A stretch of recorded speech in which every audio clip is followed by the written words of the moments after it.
To know more about this, I'm delighted to interview over the phone His Excellency, Mr. Ambassador Gamal Bayoumi, former Assistant Foreign Minister. Good afternoon, Your Excellency. Good afternoon, how are you? I'm fine. I'm delighted to have you in a Cairo Local Time show. And first of all, my question is, what is the significance of the European Commission's approval to grant Egypt $1 billion in funding? This is normal because according to our agreement, the association agreement between Egypt and the European Union, which was signed in 2001, it was getting into force in 2004. In the agreement, the European Union is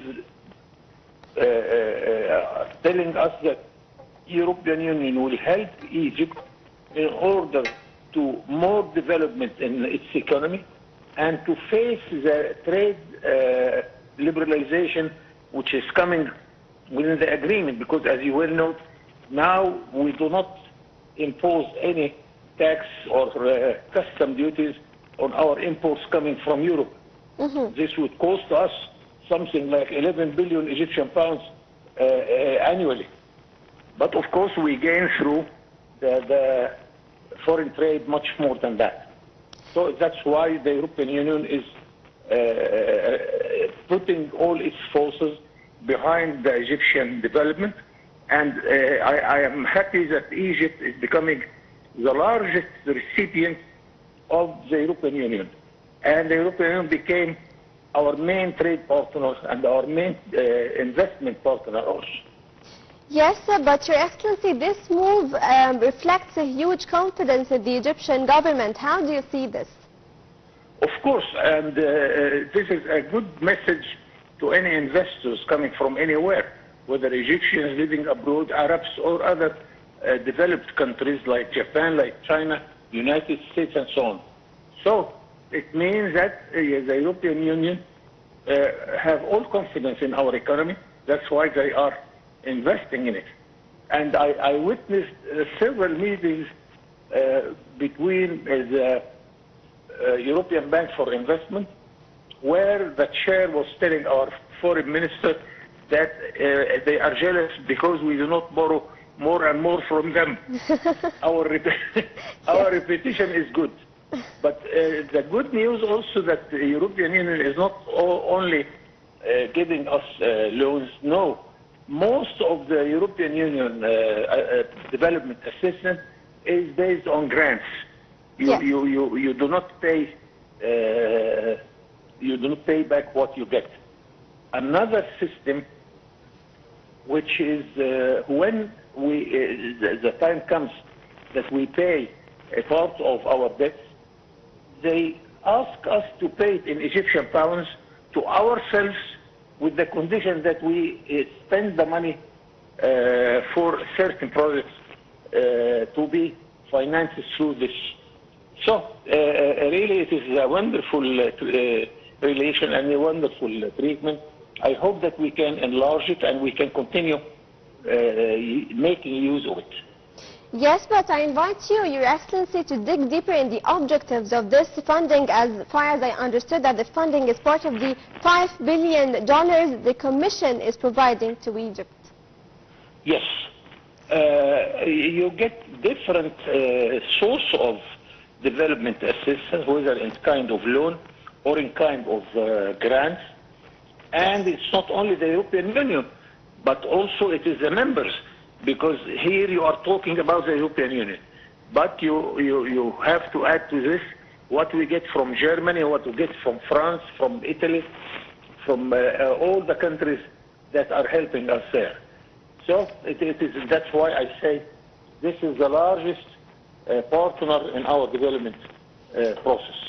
Also, it is important to mention that this funding comes at a time that it is very challenging, as Egypt is the leading country in the African continent and the Arab region is not really stable. So how do you comment on the timing of the fund as well? Yes, a part of the development assistance from Europe for Egypt or countries like Egypt, that they know that this is a source of investment on stability. Egypt is a good example to its neighbors. Egypt is a very important partner for the peace process and the efforts trying to bring peace between the Palestinians and the Israelis who are attacking them. So the Egyptian role is very important. So it is, of course, it is a development assistance, but it has also its political and security background.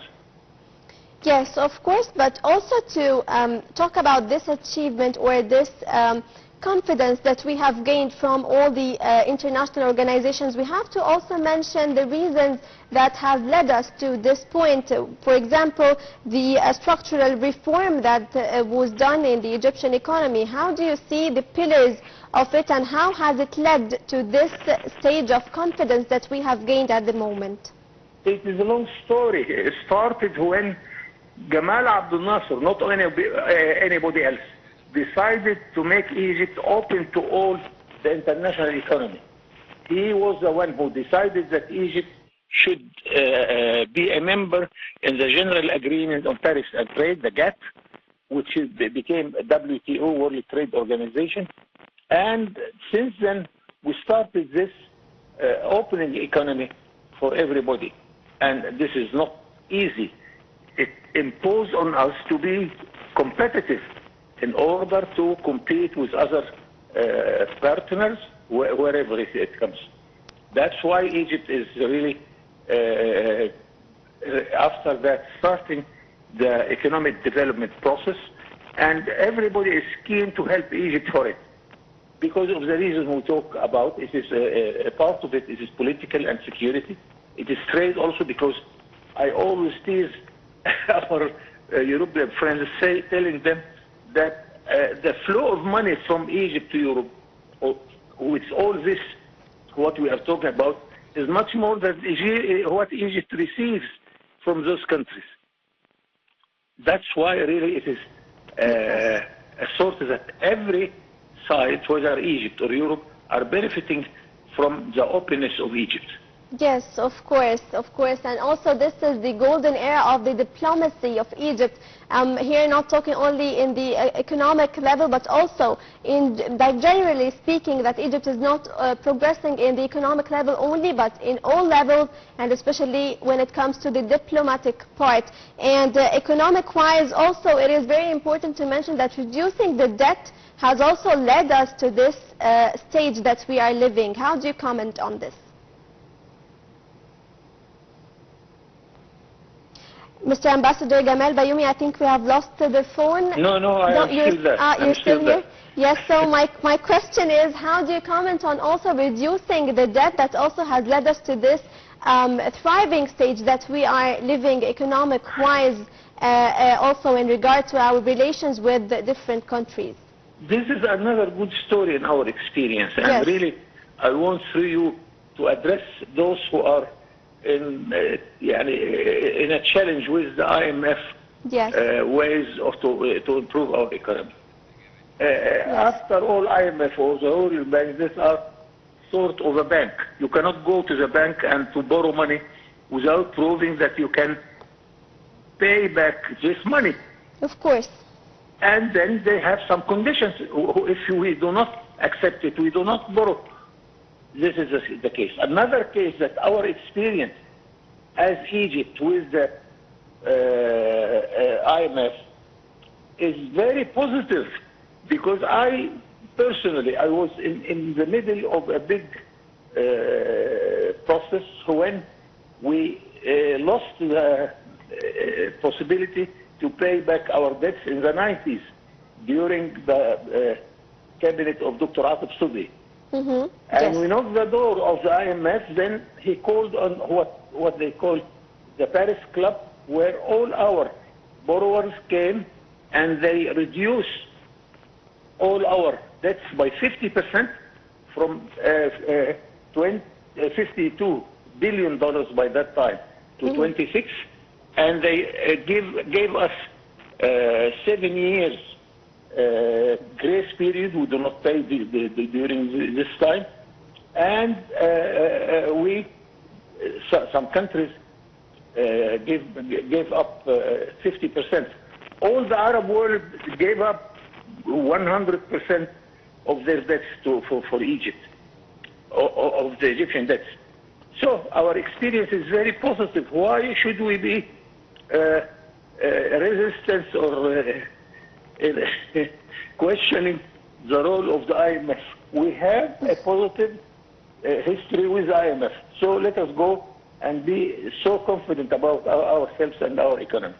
Yes, of course. I would like to thank you so much, Your Excellency Ambassador Gamal Bayoumi, former Assistant Foreign Minister. Thank you so much for these insights and for clarifying the situation more and highlighting how challenging it was for Egypt to achieve all what was done. Thank you so much. And now, dear viewers, we're going to have a short break and get back to this episode of Cairo Local Time.